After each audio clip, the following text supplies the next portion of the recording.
পশ্চিমবঙ্গে নতুন সরকার আসার পরে বলা হয়েছে যে পঞ্চায়েত বিভাগে যেগুলো পোস্টিং পেন্ডিং আছে সেগুলো নিয়োগ করা হবে। 2024 সালে রেজিস্ট্রেশন করা হয়েছিল, কিন্তু নিয়োগ করা হয়নি। 2026 সালে বিজেপি সরকার আসার পরে সেই পঞ্চায়েত যে পোস্টগুলো আছে সেগুলো নিয়োগ করা হবে। কী কী কোয়ালিফিকেশন হবে এবং কী কী পোস্ট আছে, কত স্যালারি দেওয়া হবে, সব কিছু ভিডিওতে আমি বলবো। এবং কোন জেলায় কতগুলো পোস্ট বাকি আছে সেগুলো আপনারা দেখে নিতে পারবেন।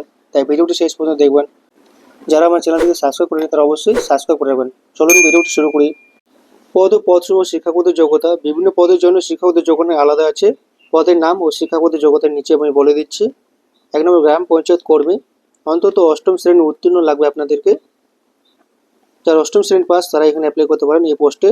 আর 2 নম্বর বলা আছে গ্রাম পঞ্চায়েত সহায়ক, মাধ্যমিক অন্তত 50% নাম্বার থাকা বাঞ্ছনীয়, তাহলে আপনারা এই পোস্টে আপনারা অ্যাপ্লাই করতে পারবেন।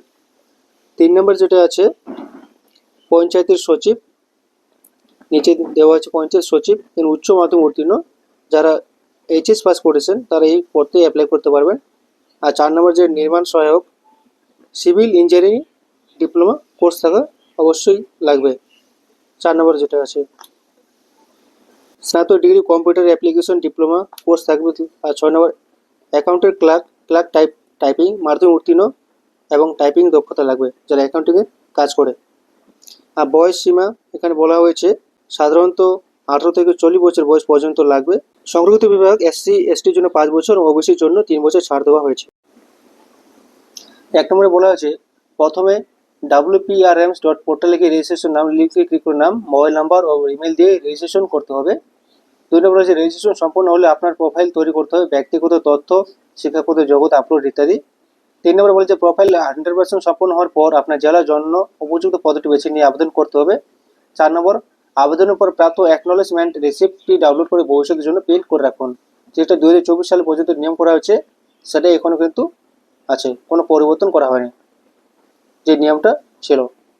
5 নম্বর বলা হয়েছে পরীক্ষার সিলেবাস ও নম্বর বিভাজন। সাধারণত লিখিত পরীক্ষা এবং ইন্টারভিউ পার্সোনালিটি টেস্টের মাধ্যমে প্রার্থী নির্বাচন করা হয়।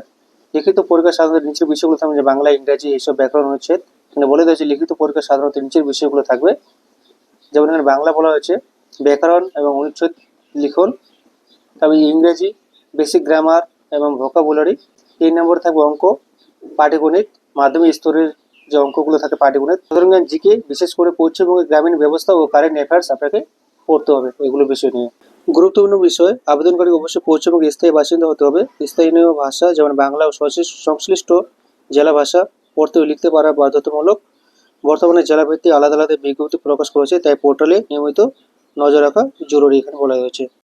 পশ্চিমবঙ্গে গ্রাম পঞ্চায়েতে যে নিয়োগ করা হবে, কোন জেলায় কতগুলো ভ্যাকেন্সি আছে এখানে আমি বিস্তারিত বলে দিচ্ছি।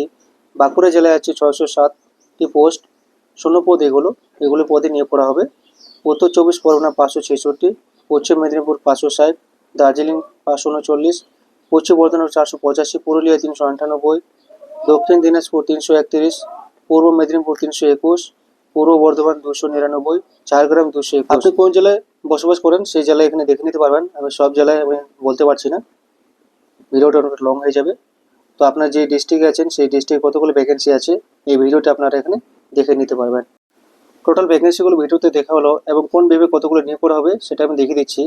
এখানে গ্রাম পঞ্চায়েত 3টি বিভাগে নিয়োগ করা হবে এবং মোট শূন্য পদ। আমি এর আগে ভিডিওতে দেখুন টোটাল শূন্য পদগুলো, এবং এখানে দেখাচ্ছি গ্রাম পঞ্চায়েত সমিতি, জেলা পরিষদ মিলে এখানে মোট শূন্য পদগুলো দেওয়া হয়েছে। আলিপুরদুয়ারে যেমন আছে গ্রাম পঞ্চায়েত 96, পঞ্চায়েত সমিতি 17, তারপরে জেলা পরিষদ 8, টোটাল মোট শূন্যপদ 121টা। বাঁকুড়া গ্রাম পঞ্চায়েতে নেওয়া হবে 541, পঞ্চায়েত সমিতি 34, জেলা পরিষদ 30, টোটাল শূন্যপদ 607। বীরভূমে আছে 129 গ্রাম পঞ্চায়েত, পঞ্চায়েত সমিতি 113, জেলা পরিষদ 143, মোট 385 শূন্যপদ।